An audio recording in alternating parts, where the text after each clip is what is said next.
Hello সবাইকে, সবাই কেমন আছো? আজকে নিয়ে চলে এসেছি আরও একটা নতুন রেসিপি।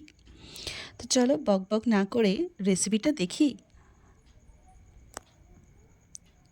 এই নতুন রান্নাটা করার জন্য লাগছে পেঁয়াজ কুচি, টমেটো কুচি, আদা রসুন বাটা আর কয়েকটা কাঁচা লঙ্কা। আর লাগবে লঙ্কার গুঁড়ো।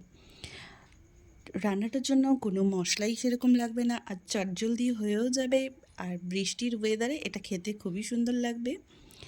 তো ফার্স্টে ওখানে আমি ডিম আলুটা সিদ্ধ বসিয়ে নিয়েছিলাম, আর এখানে পরিমাণ মতন চাল নিয়ে আধ ঘন্টা থেকে 1 ঘন্টার জন্য ভালো করে ধুয়ে রেখে দেব।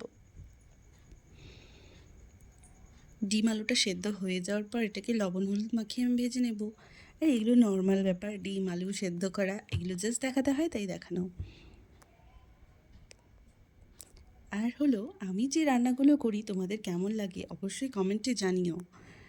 আমি সচরাচর সেরকম দিই না, আর যেগুলো আমার ভালো লাগে সেগুলো আমি দেখি। আর বেশিরভাগ রান্নাই আমি ইউটিউব বা ফেসবুক থেকে দেখি, আর ভালো লাগলে সেই রান্নাগুলো আমি অবশ্যই ট্রাই করি। এই রান্নাটাও যেমন আমি একটা দিদির ফেসবুক পেজে দেখেছিলাম, তো সেখান থেকে আমি দেখে আমার ভালো লেগেছিলো, তাই আমি আজকে নিজেও ট্রাই করে ফেললাম।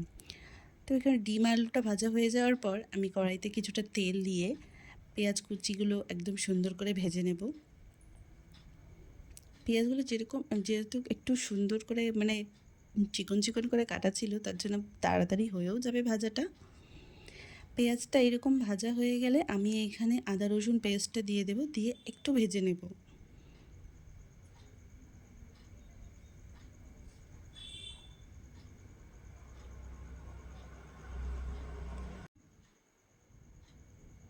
দেন এখানে আমি হলুদ, লবণ স্বাদ মতন দিয়ে দেব, আর লঙ্কার গুঁড়ো দিয়ে দেব। একটু সুন্দর করে ভেজে নেব। এখানে টমেটো কুচিগুলো এই মশলাটার সাথে একটু ভেজে নেব। একটু ভাজা হয়ে গেলে আমি এখানে একটু পরিমাণে জল দিয়ে নেব। জলটা এই সব মশলাগুলোকে পেঁয়াজটাকে আর টমেটোটাকে একটু সেদ্ধ করতে বা কাদা কাদা করতে একটু সাহায্য করবে। দেন আমি এখানে চালটা অ্যাড করে দেব। চালটা একটু ভেজে নেব, বেশি না, অল্প সামান্য পরিমাণে সব মশলাগুলোর সাথে মাখিয়ে নিয়ে পরিমাণ মতন আমি এখানে জল দিয়ে দেব।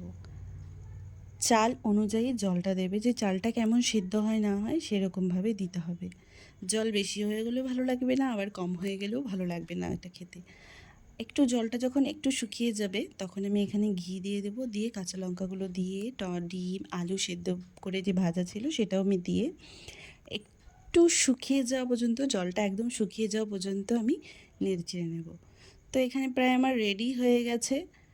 আর এখন দেখতে এটাকে খিচুড়ির মতন লাগলো, এটা খিচুড়ির মতন খেতে না, আর ঠান্ডা হয়ে গেলে পোলাওয়ের মতন হয়ে যায়। আমার তো বেশ লেগেছে খেতে, তোমরা ট্রাই করো। থ্যাংকস।